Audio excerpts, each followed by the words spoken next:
إن الحمد لله نحمده ونستعينه ونستغفره. نعوذ بالله من شرور أنفسنا ومن سيئات أعمالنا. من يهده الله فلا مضل له ومن يضلل فلا هادي له. أشهد أن لا إله إلا الله وحده لا شريك له، وأشهد أن محمدا عبده ورسوله. يا أيها الذين آمنوا اتقوا الله حق تقاته ولا تموتن إلا وأنتم مسلمون.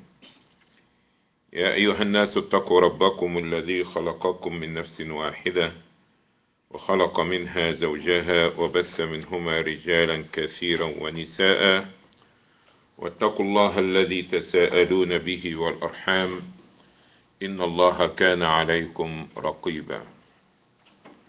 يا أيها الذين آمنوا اتقوا الله وقولوا قولا سديدا يصلح لكم أعمالكم ويغفر لكم ذنوبكم، ومن يطع الله ورسوله فقد فاز فوزا عظيما. أما بعد، فإن أصدق الحديث كتاب الله، وخير الهدي هدي محمد صلى الله عليه وسلم، وشر الأمور محدثاتها، فإن كل محدثة بدعة، وكل بدعة ضلالة، وكل ضلالة في النار. وإنما توعدون لآت وما أنتم بمعجزين. Praise Allah subhanahu wa ta'ala, and He's the only one worthy of praise. I seek His help, His guidance, and His forgiveness. I believe in Him and I trust Him. I seek refuge on Almighty Allah from the evil of our passions. Indeed, whomsoever Allah subhanahu wa ta'ala guides him to Al-Islam, no one can mislead him after Allah, and whomsoever Allah subhanahu wa ta'ala put him astray, no one can guide him after Allah. I testify openly that there is no deity worthy of worship except Allah Rabbil Alameen, and I testify that Muhammad sallallahu alayhi wasallam is his messenger and the seal of all the prophets. O Muslims, you must know that the best speech is the speech of Almighty Allah, which is the Quran. The best guidance is the course of the Prophet Muhammad sallallahu alaihi wasallam, which is his Sunnah. The worst of all affairs is innovation and addition to the religion of Islam. Indeed, every addition to the religion of Islam will lead to hellfire. I adjure you as well as myself to fear Allah subhanahu wa ta'ala to the best of your ability, and don't die unless you are in a state of Islam. After this, I greet you all with the greeting of Islam. Assalamu alaikum wa rahmatullahi wa barakatuh. May the peace and the blessing of Almighty Allah be with you all. I'd like to welcome you all for continuation of our Tarbiyah class. This class constitutes class number 23.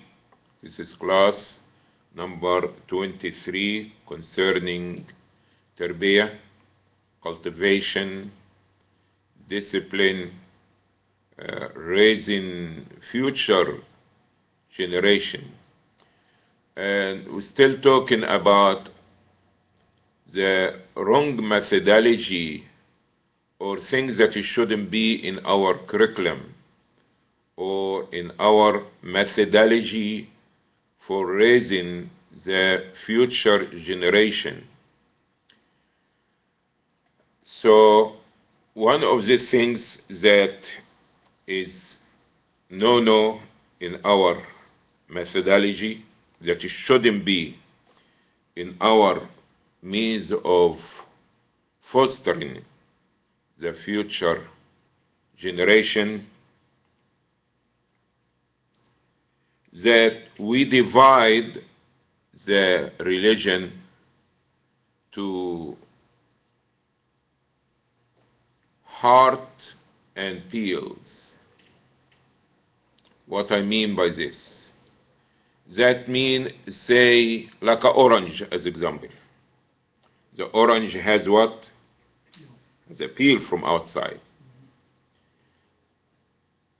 The orange, you peel it to eat what's inside. You don't care too much, okay, for the outside. So some people, they call This is called qushur, that means a peel. That something is not that important, okay? Doesn't matter if you're going to cut it with the knife, or if you're going to do it with your fingers, or you're going to whatever. The main thing I need is the orange itself. This may apply to the orange, to the apple, to the banana, but when it comes about the deen, you could not apply this methodology, okay? And this kind of methodology make a lot of people dislike or look down upon other things, which is part of the deen. And when you talk to them about it, say, it's not a big deal, you understand? Let's deal with what is important. What's important? Tell you, like the banana. You don't eat the banana peel, okay? But you remove the peel, and after this you eat what's inside. So if you come to talk to somebody, as example, sister, you need to have your hijab. You say, come on, brother. You understand? Islam is in my heart. My heart is good, okay? I'm okay with God, and God is okay with me. This is not the important things. You people always try to make a big thing out of nothing, because to her, the hijab is nothing, okay? You come to talk to a brother, as example, say, brother, you shouldn't, you understand, be shaving your beard, as example. This imitation of the kuffar, this is imitation of women. Say, brothers, people is dying in Iraq, in Syria, okay? And you coming to tell me about growing my beard. This is not that important. But we who are supposed to be leading the effort of raising the future generation, we have to understand anything that in the deen, in the book of Allah, or the sunnah of Rasulullah sallallahu alaihi wasallam, it is important. Okay? It is important. For a simple fact that Allah subhanahu wa ta'ala commands the angel Jibreel to bring it down to the Prophet sallallahu alaihi wasallam.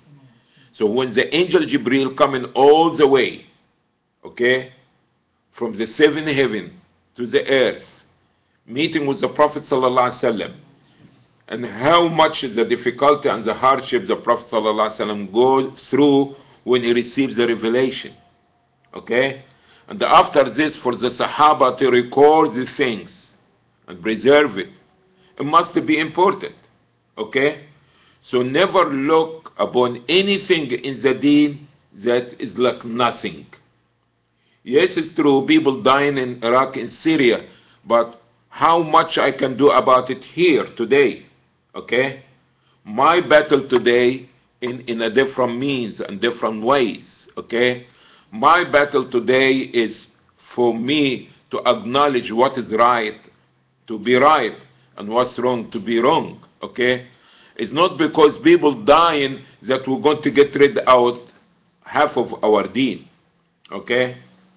So even basic things, I understand, like it was your right hand, especially for people who came from overseas and other places, and they want to understand, to be part of what is going on, be part of the culture, or when they sit with a certain people, they want to show them that they are Americanized enough. So they holding now the fork, all right, in the left hand and the knife in the right hand, cutting the chicken and eating with the left hand. Okay, you want to eat with fork? Eat with fork, but there is a statement in the deen, say, kul biyaminik, eat with your right hand. And there is another hadith, the Prophet ﷺ says that shaitan eats with his left hand.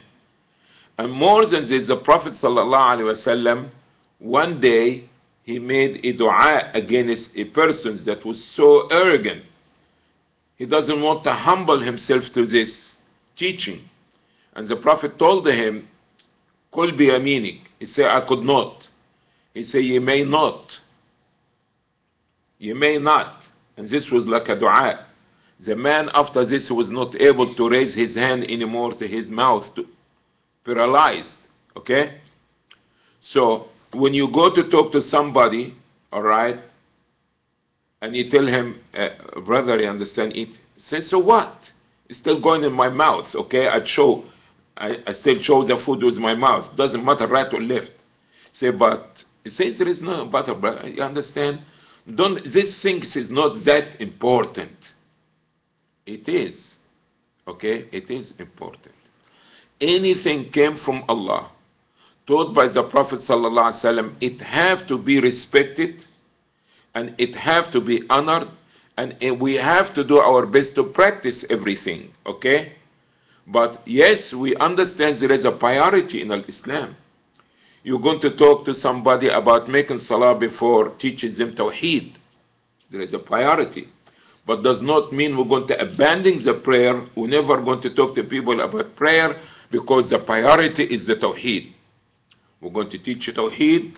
We're going to teach the salah. We're going to talk about hijab. We're going to talk about growing beard. We're going to talk about all these things because it is part of the deen. So the concept of peel and what you call heart or what you call the inside, this doesn't apply to the religion. Apply to the banana. You know what banana is? Okay? Not that somebody going banana, all right? Mean banana that you eat it. Mouse, called mouse, okay? The banana, this apply to it. And especially if you overseas, you peel the banana and you throw the peel on the ground. And this is Muslims, okay? They will open the banana, eat it, and after this they throw it like this. Somebody can break their neck. This is not Islam. This is not a tarbiyah. This is not a discipline. You understand? The Muslims are supposed to be clean people, supposed to be safe and secure people. And the Prophet ﷺ talked about the importance of safety and security in the road, and said that a man was walking one day and was a branch of tree that on the side of the road. He said, let me remove it because it may be harm somebody. Allah appreciated this and Allah made him go to Jannah. Okay? So anything, you understand, like taking this branch out of the road is part of the deen, and we talk to the people about it. We need to teach the people about everything. So the concept of teaching the people that deen has outside and inside, and the outside is not important, and they call it shakliyat, is only things like appearance. Okay, I don't have to show off that I'm a Muslim. Okay, God knows my heart. I don't have to put a beard so people believe that I'm a Muslim. I don't put my hijab so people know that I'm a Muslim. Okay, it's not a big thing. I'm still a Muslim. Okay, I maybe understand don't wear a hijab, but I'm a better than sister so and so because she gossips. Sister so and so she do this and that. Nobody told you be worse than others, but we still not to try to divide the deen. Especially Allah subhanahu wa ta'ala telling us in the Quran, ادخلوا في السلم كافة. Okay? Enter the deen in totality. Alright? This is Surah Al-Baqarah, verse number 208. Allah say, enter in Islam in totality. Do not enter Islam only, you understand, by taking, like I always say, Islam is not a food line. Okay? It's not a freezer in food line. You go open and say, what kind of ice cream you like? Chunky Monkey? Or prize cream or whatever? Or cream cheese New York? This is not a food line. This is not a ice cream freezer. You pick up and choose and leave, okay? Everything, okay, in the menu, in the Quran, in the Hadith, it is part of your deen. You have to respect it. And Allah is telling you, ادخلوا في السلم كافة. Surah number 2, verse number 208, enter in Islam in totality. So I'm going to enter Islam with my aqidah, with my belief, with my dress code, with my way of eating, with everything that I do it, and not to look down upon anything of Al-Islam. The Prophet ﷺ is telling us, عليكم بسنتي وسنة الخلفاء الراشدين المهديين من بعدي عضوا عليها بالنواجذ. Because somebody said, brother, is this a sunnah or fard? Brother, it doesn't matter is it sunnah or fard. Allah said it or the Prophet said it. Okay, say, no, brother, you understand, I'm asking you, okay, it's a fard. But if you tell him sunnah, he said, I don't want to do it. But among the sunnah, there is sunnah is fard. And some of the sunnah is sunnah, which is optional. Okay? As example, Maghrib is 3 rak'at. Okay? If you did not pray 2 rak'at before Maghrib, neither you pray 2 rak'at after Maghrib, you're still okay. Alright? If you did not pray Maghrib, you'll be punished. If you pray 2 rak'at before Maghrib, you get 3 extra reward. If you pray 2 rak'at after Maghrib, you get extra reward. But how to pray Maghrib, it has to be according to the Sunnah. You see? So there is a Sunnah which is a must, and there is a Sunnah which is optional.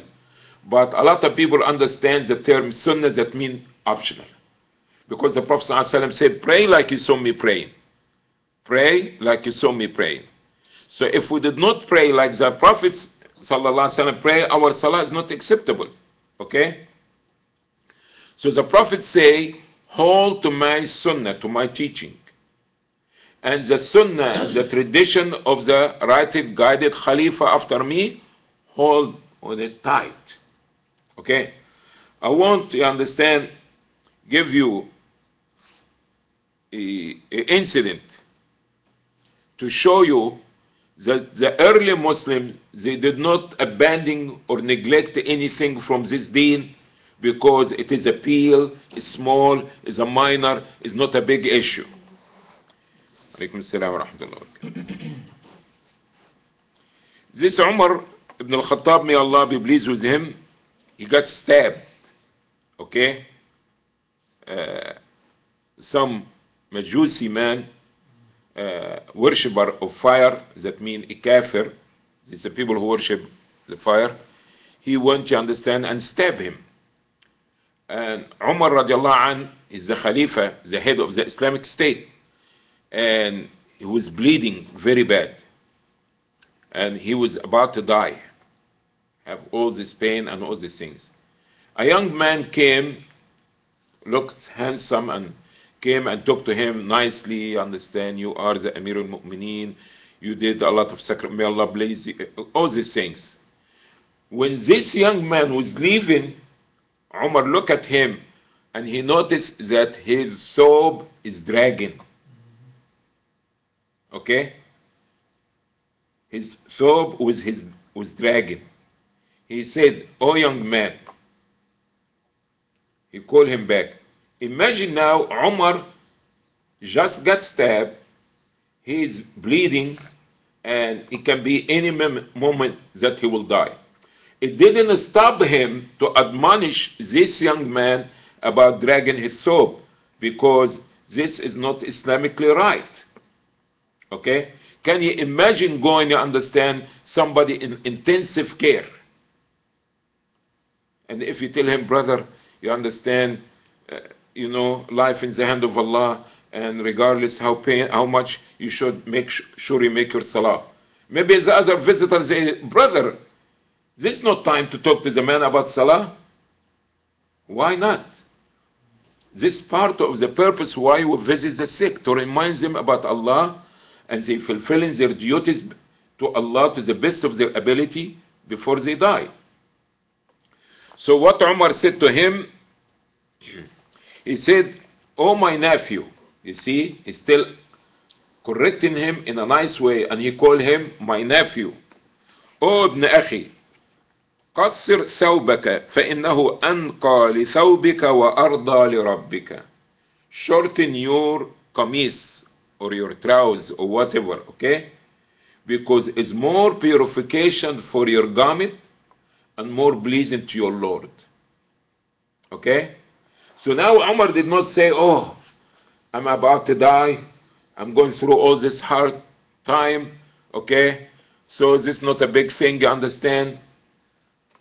Today we see Muslims with big crimes, but they don't know it's a crimes in Islam. And nobody talking to them about it. Why? Because we've been raised in the wrong methodology. We did not been raised that takes the whole Islam to be something to be respected and to be honored. And regardless how small such action in the deen, it will take away from your iman and your faith and your strength.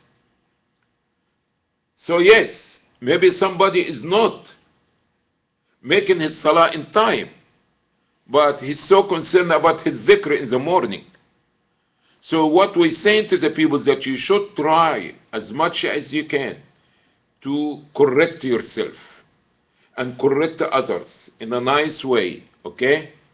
And don't look down upon anything and say, brother, it's not a big deal, you understand? At least he came to the mosque. There is other people, you understand, who are doing worse than him. Maybe you're waiting for a little bit to get the proper chance and to, you understand, because people, it's not like before. People became so far away from their deen. Even if they come to the mosque, it's so touchy. They don't want anybody to tell them, okay, brother, bring your foot here, or let your foot touch my foot. And you keep putting your foot, and he moving his foot, and next thing you understand, you grab it. You could not do this, you understand? But establish a nice way, and you need to talk to the people. It's so important. Some people say, so what's the big thing, you understand? Why I have to touch you? The dissensions that happen in the community, Muslim community at large, not only here, is part of it is that we are not touching each other when we are in salah, okay? And the Prophet ﷺ told us that you better straighten your ranks, or otherwise Allah la يخالفن الله بين قلوبكم. Otherwise Allah will make dissension between your hearts. You bought something on the table, say, brother, no, I don't like this idea. The other person, no, I think we can do something else. And why? Too many different opinions. Why? Because this stem out of what? When we stand in our prayer, that we are not shoulder to shoulder, foot to foot. To some people, this is not a big issue. To me, it's a big issue. You see? So we have to start to teach and train our future generation, respecting every inch in Islam, okay, and to understand, like you say, brother, say, sister, you understand, you could not, your foot showing in salah. So what? But it's awra, you need to cover for your salah to be acceptable, you understand? So come on, guys, please, give me a break. So, everything is, you understand, I did everything about my prayer, and the only thing now you're coming to talk to me about my feet, I have to wear a socks, or I have to... Why? Because we are not been raised in the proper teaching, the proper environment to understand that everything in Islam count. And I remember a poetry say that the great fire starts with a head of match, and the big mountain was nothing except these small pebbles of sands. When you start to put these small sands beside each other, one over the other, one over the other, it became a mountain. In 5 years, 10 years, it became a bigger mountain, okay? So we never should undermine or look down upon anything in the deen, and that we teach the whole deen to the people, okay? Regardless if it's about hijab, or growing beard, or shortening your thobe, or closing your ranks, okay? To the best of our ability. We still know that there is a priority about what we teach in Islam, but we shouldn't be neglecting anything. Maybe the only thing that I know is about, you understand, growing the beer. So this is what I'm teaching, okay? Or this is what I'm advising, or try to correct the other people. But the other people will be what? This is not that important to them. But you have to understand that everything in the deen is important. One of the other wrong methodology of raising future generation, that how we're going to bring about khilafah, how we're going to bring about Islamic society, how we're going to change the world. How? To some people who say we need to study good, we need to understand to publicize our number or enlarge our numbers in politics, in economics, in this and that. And the more that you have Muslims there, you understand, one day, you understand, we have the vote, one day we have a Muslim, you understand, president or whatever it is in the black, in the White House, okay? White have to be white. Anyway, neither me, okay? Neither me, I don't know. Anyway, maybe we can make a half black and half white. Anyway, okay? So the people think as long as you're going to occupy and your number became greater in the government and in the politics and in the education system, now you can take over this. This is a wrong concept. It's not a matter of how many is there. It's the proper building of the Muslim society, okay? Because some of those people who already been in the White House nowadays, okay, they could not make Jum'ah, okay? Or they said sometimes, they understand, in meetings, because this is part of their work, people drinking. But the bottom line, doesn't matter if you became even the president of the United States, it's still these people have a constitution. You understand? They going to, so being a president does not mean you're going to Islamize America. This is a wrong concept, okay? This is a wrong concept, okay? You need to put the proper break in the wall. And after this will be another wall, another wall, another wall, and after this became a building, you put the roof, okay? This is the way how the Prophet ﷺ built his community, his Muslim ummah. He didn't start with going to have the authority and putting the Sahaba in different places, okay? You understand, try to have more stores, more merchandise, more businesses, and you understand like this, you sit with the kuffar in their meetings and you give a vote about this and that. So this concept of filling offices, those people themselves, you did not build them Islamically right. You did not nourish them with the proper information. You did not discipline them. And even if you did so, it's not, victory doesn't come because a number. Victory is a gift from Allah. You see?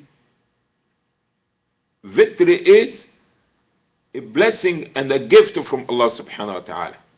So it's not about how many we have in the White House or in the parliament, I don't know how you say it in English, okay? Or how many people that given their votes. They given votes for what? You understand? Say Muslims have to be involved, you understand? And Muslims have politically involved and all these things, and we got involved for last 10 years and said, oh brother, we got to understand what's his name, Bush, and after this get worse, and after this the Muslims say, oh, we're sorry. After this, say, oh yeah, Obama came, and after this Afghanistan send all the troops. So you take it from Iraq and you send them to Afghanistan. So what's the day, you understand? Like I give you something with my right hand, and after say give it to me back, but I take it with the left hand. You see? So people doesn't know what it is. And they think, you understand, by occupying offices in a halfway Islamic country or non-Muslim country, now you going to be changing. The change doesn't come from the top, okay? The change comes that when you take this child from day one and teach him and discipline and keep eye on him, this is the methodology that the Prophet ﷺ had taught.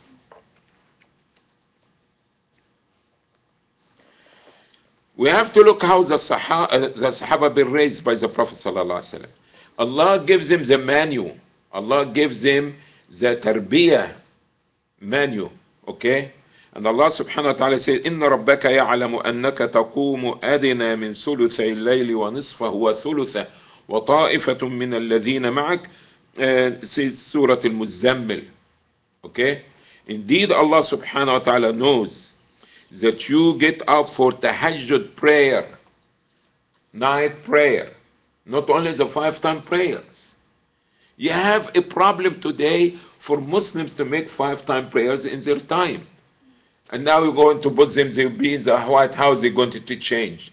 Change what? If you fail to change yourself, if you could not make your prayer in time, if you could not come to Jum'ah and leave your work, what kind of a change? And what about Khilafah and Islamic government? You are not going to change anything. If you fail to change yourself, you could not change anything else. You see? But Allah subhanahu wa ta'ala is saying to the Prophet sallallahu alaihi wasallam, indeed your Lord Almighty Allah knows that you make in tahajjud night prayer. So the Prophet sallallahu alaihi wasallam getting up in a special time is a difficult moment when you barely, now you really start enjoy your sleep and get deep down in sleep and start the first snoring and you hear the music, okay, of all these things. Now time to get up. Oh, it's not Fajr. Yes, it is true, it's not Fajr, but it is a special time to discipline yourself. How you deprive yourself from sleep. And sleep is authority. You could not fight it, you understand? Unless you're really a strong person. You see? So the Prophet ﷺ was making tahajjud, Allah said, Allah aware and he sees you doing it. Okay? And those believers with you. So the Prophet was not doing it only in himself, but also the Sahaba was doing the same thing. Okay? So the Prophet ﷺ taught them the Tawheed. Okay? The Prophet ﷺ teaches them the Quran, makes them drink from the fountain of the Quran. The Prophet ﷺ shows them the right example, how to live together, how to talk together, how to be patient with one another. Okay? The Prophet ﷺ in the Quran came to teach them how to be men. Okay? How to be men.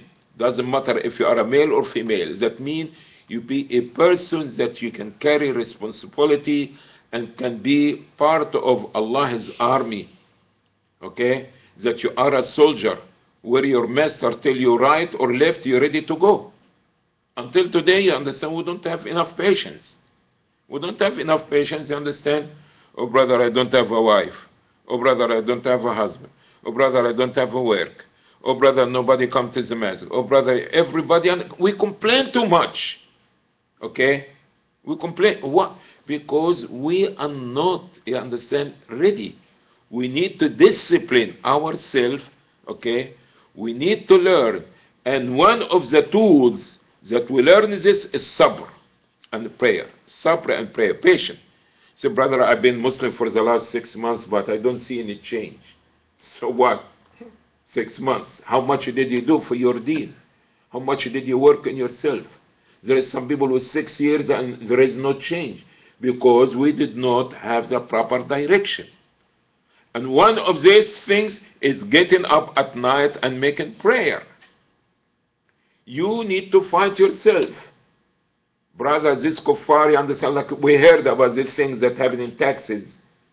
And I think the guys, they Muslims, okay? It's bad. They lost their life. What did they do? Okay? You living in a country, they have a different methodology. They have this so-called, you understand, freedom of speech, and some people playing with this expression. You can express yourself in any way you want. But it's a game. You understand? But it's still this. Now these guys, they go and they try to understand to shoot the policeman. So what the policeman, he's doing his job. Not we saying that what they doing is right, mocking the Prophet sallallahu alaihi wasallam. But look, now is embarrassment and backlashes for the Muslims, and they lost their life.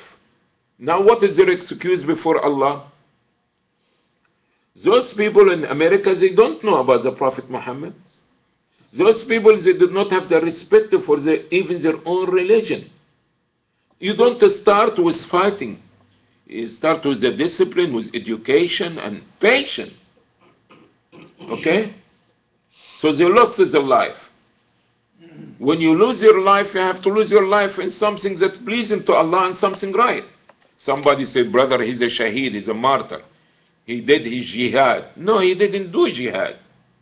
This is not a jihad. Okay? This is not a jihad. They lost their life. They can go with the flyers in the same place, educating the people about the Prophet Muhammad sallallahu alaihi wasallam. Those people did not even respect the so-called the Son of God or their God. Okay? They don't mind. Somebody going to give them a prize, $10,000, $100,000. They ready to draw Jesus or even draw Son of God, whatever it is. It's money. God is God to them. Okay? But freedom of expression, and maybe I understand somebody try to take the attention from what's going on in Baltimore to something else, so they start something. You see? We get trapped in these things, thinking that we serve in Islam. No. If these people get to know who is the Prophet Muhammad sallallahu alaihi wasallam, nobody will dare to make fun of the Prophet sallallahu alaihi wasallam. How did we have all this emotion towards the Prophet sallallahu alaihi wasallam? Because we got to learn about the Prophet. You see? So we love him so much more than anything else. Why? Because we've been taught. So those people did not. But if a woman wants to stand there and take all her clothes off, or a man take all his clothes off and say it's a freedom of expression. Okay? It is expression. I like my body, it look nice, handsome. I'm not talking about him. Okay? I know him. And I want the expression. Say, oh, no. Freedom of expression, yes, you can but you have a limit, 6 inches and 2 inches and 2 inches. As long as this cover, you can do anything. Okay, I got a sports car and I want expression. I want to show you my car. Boom! I'm going to 110, hold it, give him a ticket. Hey, this is the way I express myself. I bought 2-3 mufflers, you understand, and I'm going to come in my neighborhood and I'm boom, boom, boom, boom. No, sir, after 12 o'clock, you go, take it. It's a freedom of expression. You see? So everything, no limitations. So I don't know if it's a game. So we get caught in the game. No, we're going to stop, we're going to shoot, we're going to kill, okay? So 2 young Muslims, they lost their life. What did they gain? What did they do for Islam? What was the benefit? Now we understand the backlash is coming to us. You understand? Because we are not been raised the proper way. I forgot why I made a turn to Texas, but yes, the tarbiyah. So we need to really not to get caught with this thing that we hear it from some people. Even the problem, even we have some of the people who give the khutbah. I lived in time, understand, in America, that I was fighting with some imams. You understand? Not physically, but they got caught in this issue about we need to vote for the president, and you understand this man is better than the... How do you know? How do you know that this president is going to be... I think that we need the worst president for Muslims, you understand, to be in America. Because when they crack in you, it's going to wake you up. When you start to cry to Allah, when you have more difficulty, when you have more hardship, this is the time you're really going to have some tears and say, oh Allah, please help us. Okay? Really, if they take the Muslims and put them, because I heard about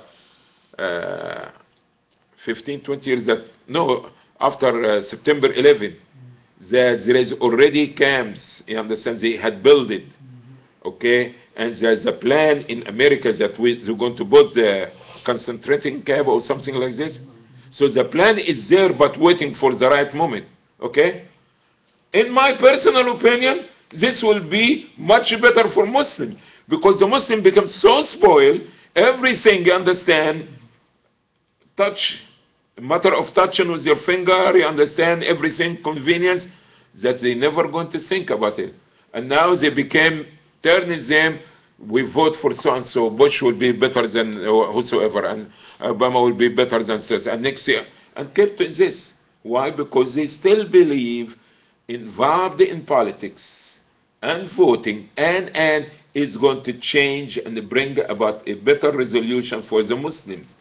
But this not was the way of the Prophet Muhammad sallallahu alaihi wasallam. Guess what? The Prophet sallallahu alaihi wasallam been offered money, women, position, leadership. The main thing is for the Prophet to stop talking about La ilaha illallah. So why the Prophet ﷺ did not compromise and win? Because this is not the right way to build the Islamic Ummah. The proper way to build the Islamic Ummah and raise the future generation so they can be honored as they used to be honored is to go back and they try to live Islam in their houses, among themselves, in their neighborhood, the way how they deal with non-Muslims, everything. But the problem is that even some of our leaders, they did not have the proper guidance to guide the people. So now you find from the imams who stand in the minbar in Jummah, and even some masajid bring non-Muslim inside the mosque and collect a donation, collecting donation for their campaign. They bring the people inside their mosque to talk to their community, to convince them, vote for me. So, and after he became the president or the mayor or whatever, have a good day. Okay? So, we have to understand that we are not being nourished the proper tarbiyah and the proper information, and as long as we are being in absence of the proper direction, we never going to get back on our feet as the Sahaba and the Tabi'een used to be. One of them, as a soldier in the army, did not even have a sandal or a slipper, not a sandal, a slipper. But those people, Allah gives them victory. Look to the Muslim Ummah in general today. Okay? Almost every Islamic country you found wars. Forget about non-Muslim. No, Muslims killing Muslim, Muslim killing Muslim. So, what kind of example is this? How is this going to be a Muslim Ummah, and after this they think they're going to be victorious one day? They're losing their lands every day. One thing more we can go and we stop inshallah for tonight.